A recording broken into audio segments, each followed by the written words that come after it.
Chaque jour, on ouvre le robinet, parfois rien ne coule. Chaque jour, on cherche le courant et parfois c'est l'obscurité qui répond. Et là, on nous parle de services publics, mais sur le terrain, les Congolais se rendent compte qu'en réalité, le service public, est-ce vraiment une obligation pour l'État, ou bien des simples promesses, ou bien simplement des mots?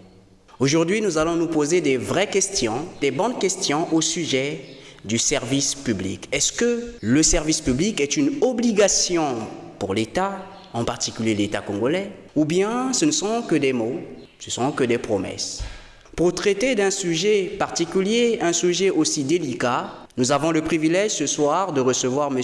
Divin Destin Nyanga Kombo, juriste congolais, spécialiste en études internationales et communautaires. Bonsoir mesdames et messieurs et bienvenue au podcast des juristes, le premier podcast animé par des juristes congolais.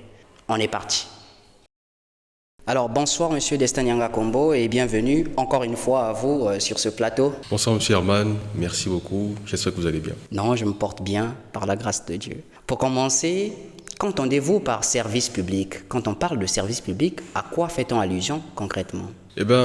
Un service public est une activité. Une activité d'intérêt général assurée ou assumée par une personne morale, publique. En l'occurrence, nous avons l'État, une collectivité territoriale ou locale ici au Congo, ou bien un établissement public. Quand vous parlez d'une activité d'intérêt général, c'est quoi finalement une activité d'intérêt général? C'est quoi finalement? Une activité d'intérêt général est une activité qui peut être publique, au sens primaire ou voire public, qui est porté vers les autres. C'est-à-dire que l'objectif de cette activité n'est pas de résoudre un problème individuel, mais bien un problème collectif.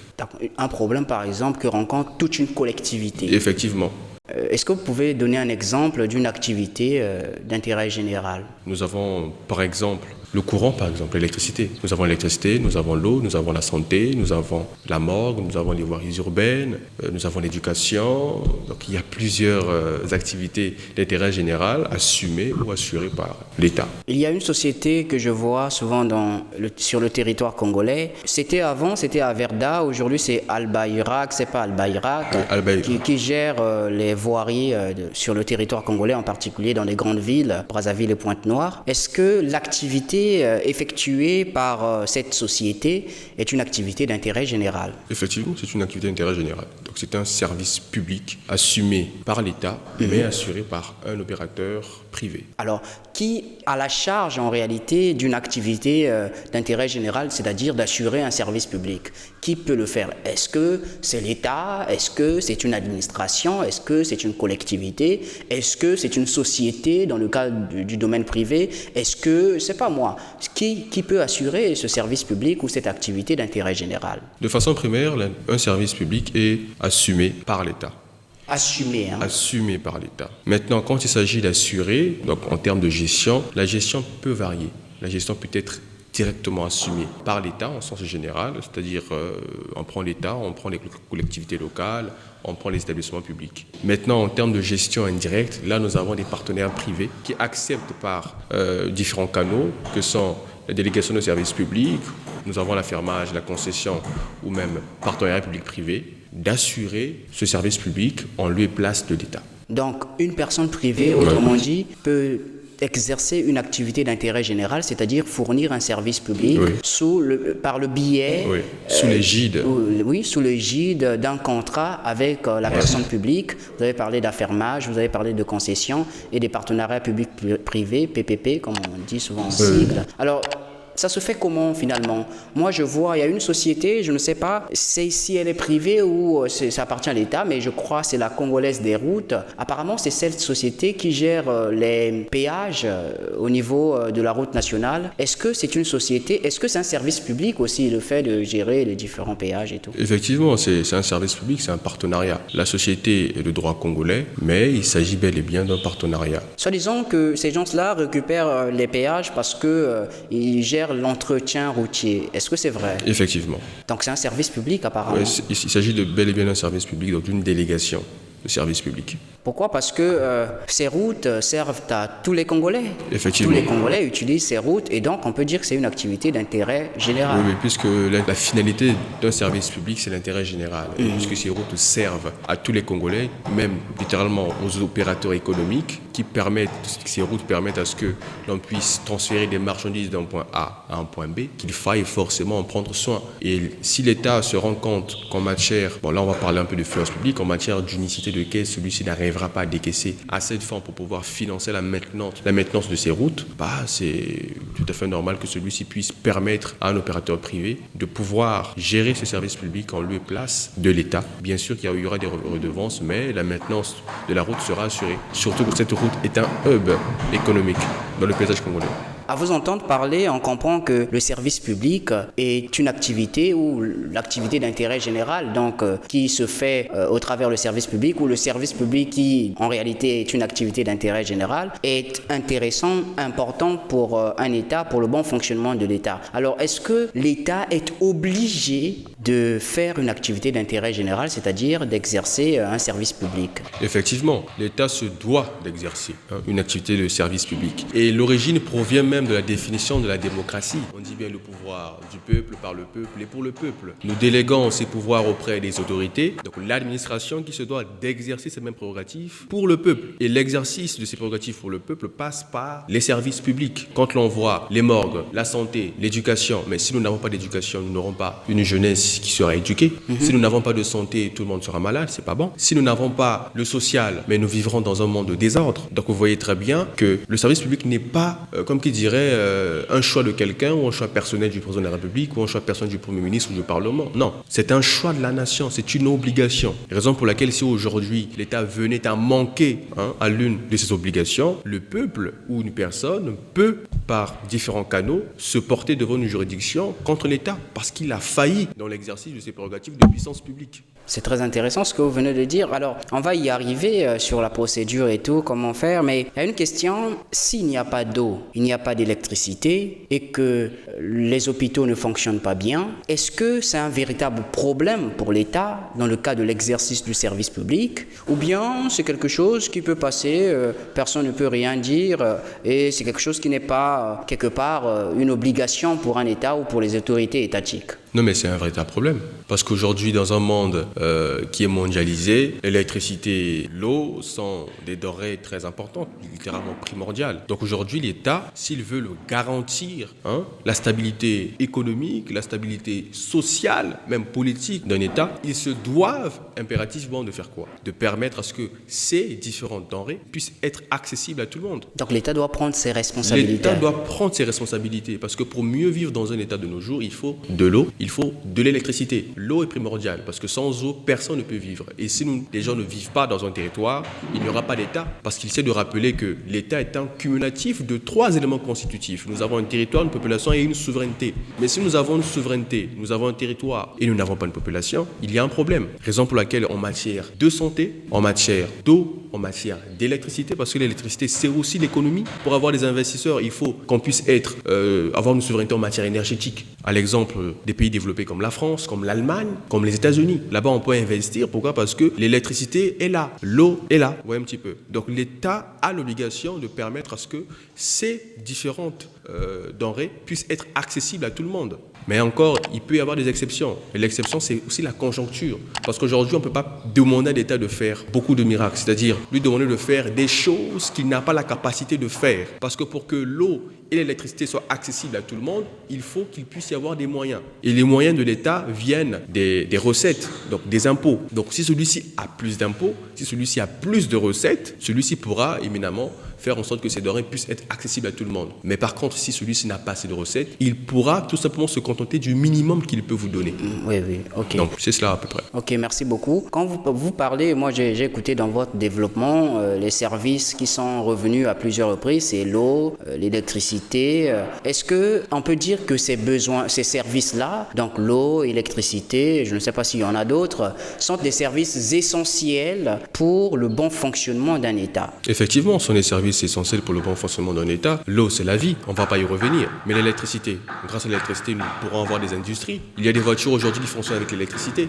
Nous avons des télévisions, nous avons aussi une chaîne nationale qui doit forcément fonctionner avec de l'électricité. Nous avons différents marchés qui fonctionnent avec l'électricité. Quand l'on voit les chambres froides ici au Congo, parce qu'il faut rentrer littéralement dans la vie réelle des Congolais, nous avons des chambres froides, nous avons des jeunes qui entreprennent avec des salles de jeu, il faut le reconnaître. Nous avons des jeunes qui ont des salles de coiffure, mais tout cela fonctionne avec quoi? Avec de l'électricité. Vous voyez un petit peu. Donc il faut qu'il puisse y avoir une bonne desserte en énergie électrique pour que toute cette économie-là puisse bien fonctionner. Et si l'économie fonctionne, il y aura des taxes, il y aura des impôts. L'État pourra avoir des recettes qu'il pourra réinvestir pour faire quoi? Mais pour réévaluer déjà dans un premier temps, construire de nouveaux barrages, construire des moyens pour pouvoir exporter cette électricité. Parce qu'il ne s'agit pas seulement de construire des barrages, encore faut-il avoir les moyens de pouvoir la diffuser, la transférer dans tous les canaux. Parce qu'il est arrivé à un moment donné, on peut prendre l'exemple de la Guinée-Conakry, ils ont investi massivement dans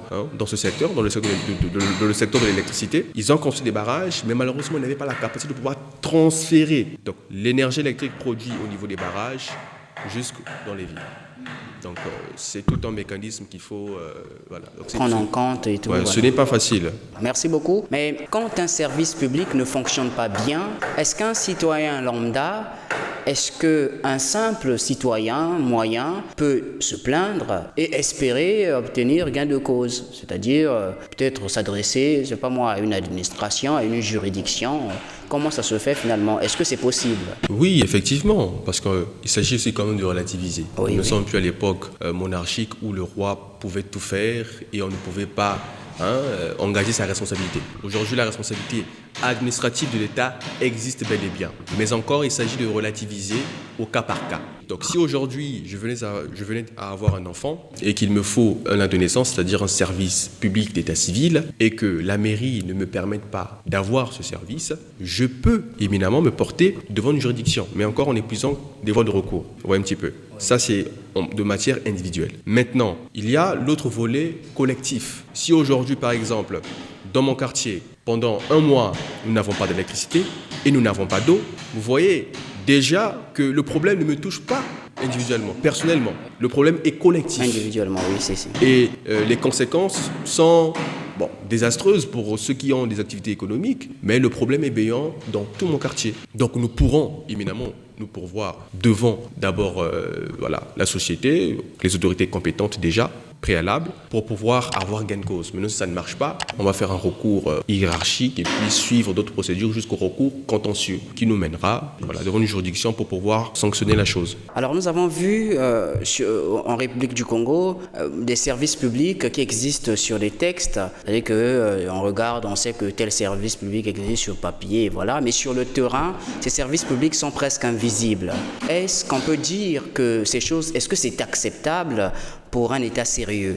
Ce n'est pas acceptable. On ne peut pas accepter ce genre de choses parce que normalement, quand l'on crée un service public, il se doit automatiquement d'être opérationnel. Mais après, il faut aussi voir la conjoncture socio-économique de l'État. Ouais, un petit peu. Parce que dans un État, en matière de finances, il y a des priorités.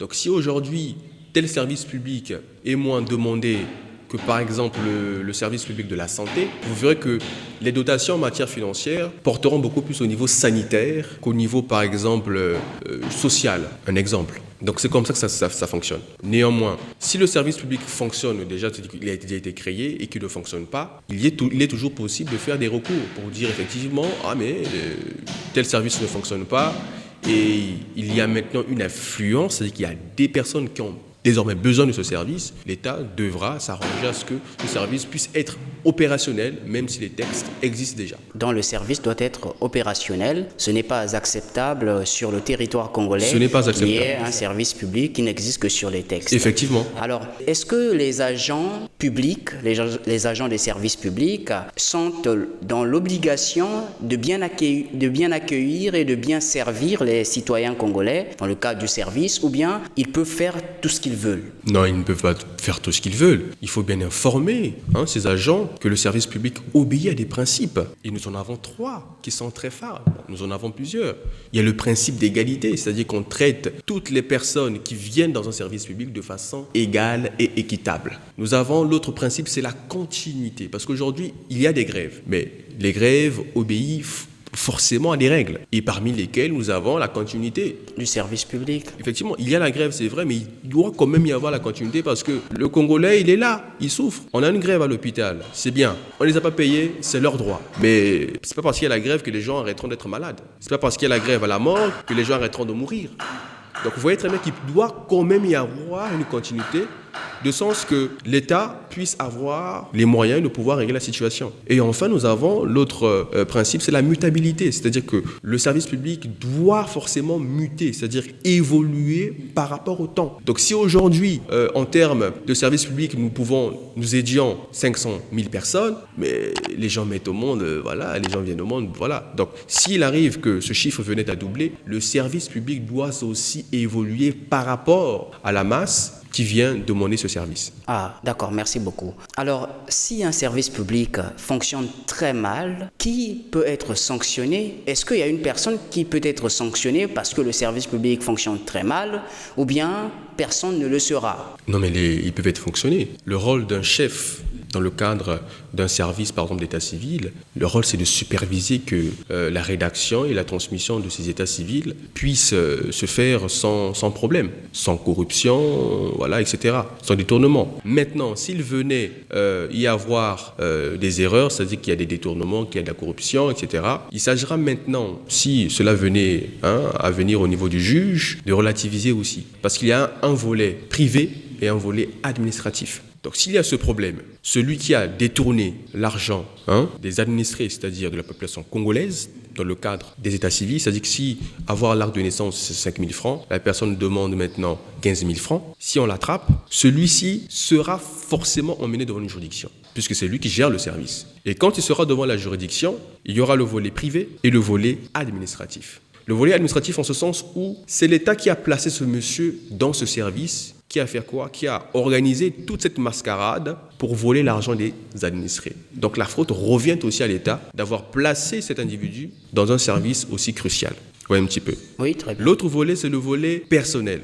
Celui-ci a commis une infraction, détournement, vol aggravé ou je ne sais quoi. Il sera forcément puni. Là, il y aura responsabilité délictuelle, ça dépend, ou pénale aussi, même puisque le pénal tient le civil en l'état, oui. Donc, forcément, le pénal va l'emporter, mais il y aura aussi des dommages et intérêts. Maintenant, ce qui va se passer, c'est que les personnes qui ont été biaisées, ils peuvent être une centaine, des milliers. S'il a pris 10 000 francs pour des milliers de personnes, on a déjà autour de 1 million. Et s'il n'a pas ces 1 million, mais les personnes seront biaisées, alors là, le juge demandera forcément à ce que l'État puisse payer les 1 million en lieu et place de la personne. Donc, après, l'État fera une action récursoire contre la personne, donc l'agent du service public qui a biaisé, effectivement, les administrés. Donc, c'est comme ça que ça se passe. Personne est impuni dans le service public. Parce que le service public est une activité d'intérêt général. Le rôle d'une personne, d'un agent du service public, c'est recevoir et servir les administrés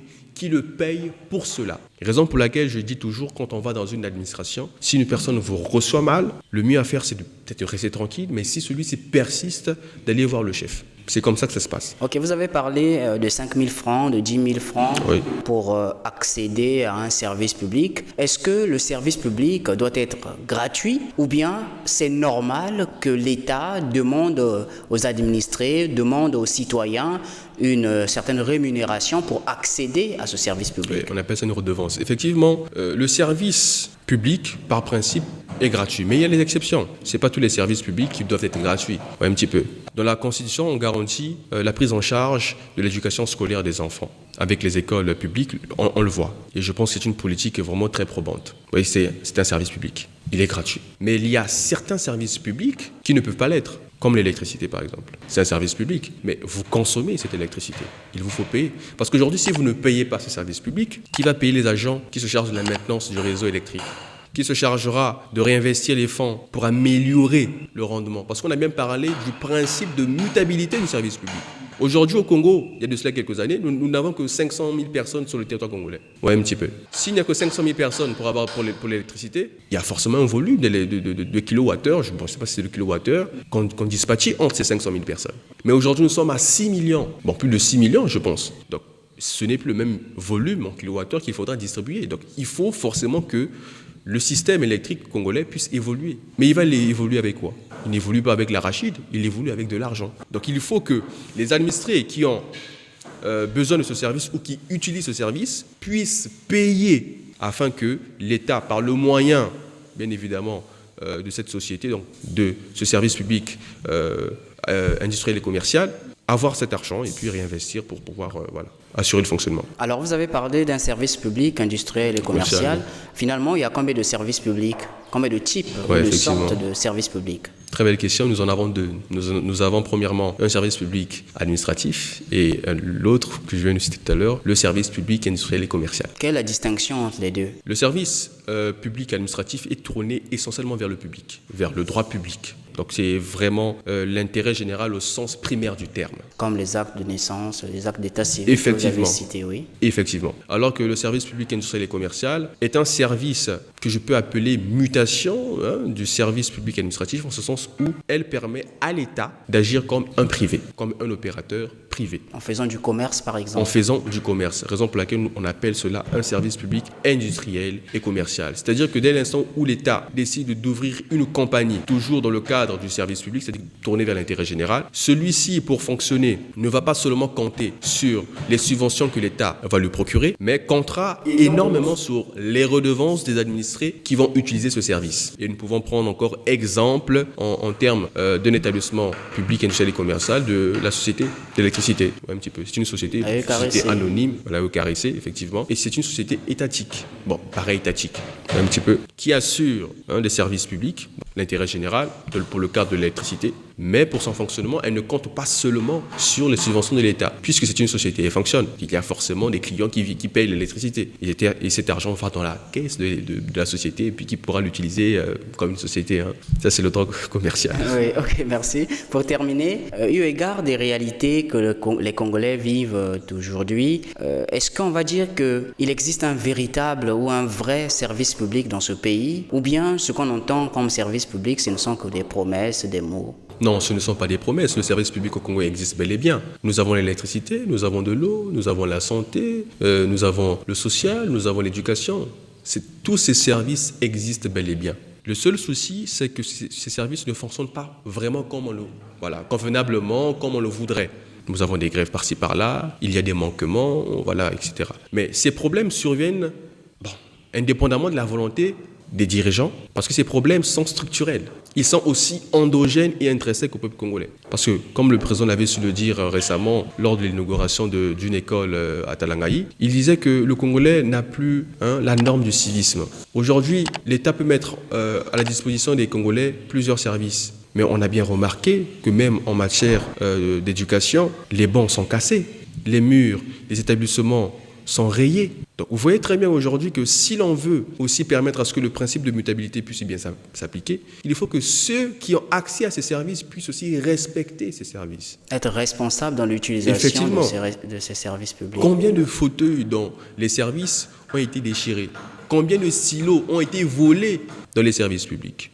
Combien de ceci ou de cela ont été gaspillés? Des câbles d'électricité sont volés dans les quartiers, oui. Parce que récemment, je pense en 2024, la société avait eu affaire à ce genre de phénomène, le vol de câbles électriques. Là, on ne va pas accuser l'État ou la société, mais c'est bien le citoyen qui empêche le service public de fonctionner. Donc le service public au Congo fonctionne bel et bien. Mis à part des problèmes structurels que l'on peut voir par-ci par-là, dus surtout au manque d'argent, la crise économique, mais le service fonctionne bel et bien. Après, nous utilisons le service par rapport aussi aux réalités congolaises. Si nous n'avons que 500 000 milliards, par exemple, en termes de recettes, on aura le service public à 500 000 milliards, c'est un exemple. Ah oui, si. Ouais, un petit peu. Donc, si nous avons un service public à 10 000 milliards ou à 10 à 1 milliard, nous n'aurons qu'un service. Voilà. Donc, le service public dépend aussi des moyens étatiques que l'État pourra mettre à disposition de ses administrés.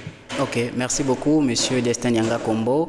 Votre mot de la fin pour celles et ceux qui nous suivent et qui nous ont suivis jusqu'ici. Effectivement, je tenais à dire une chose, c'est que la plupart des personnes pensent que l'État est une autre personne. Non, l'État, c'est vous et moi. Si l'État doit, par l'entremise des services publics, prendre soin de nous, nous aussi, nous devrons aussi prendre soin de ces mêmes services publics. Et je tenais à finir par une citation d'un ancien président américain qui, malheureusement, fut tué dans les années 60, qui disait que ne demande pas à l'État ce qu'il doit faire pour toi, mais demande-toi plutôt ce que toi tu peux faire pour l'État. Donc c'est pour nous inciter à prendre à bras le corps le service public. Parce que si le service public est une incarnation de l'État, et puisque l'État, c'est vous et moi, donc nous aussi nous pouvons faire le service public. Merci beaucoup, Monsieur Destin Nyanga Kombo, d'être passé sur ce plateau encore une fois. Alors, merci, mesdames et messieurs. Merci d'avoir regardé cette vidéo jusqu'à sa fin. N'oubliez pas d'aimer, de partager, de vous abonner surtout. Et on se retrouve samedi prochain pour une nouvelle vidéo. Merci.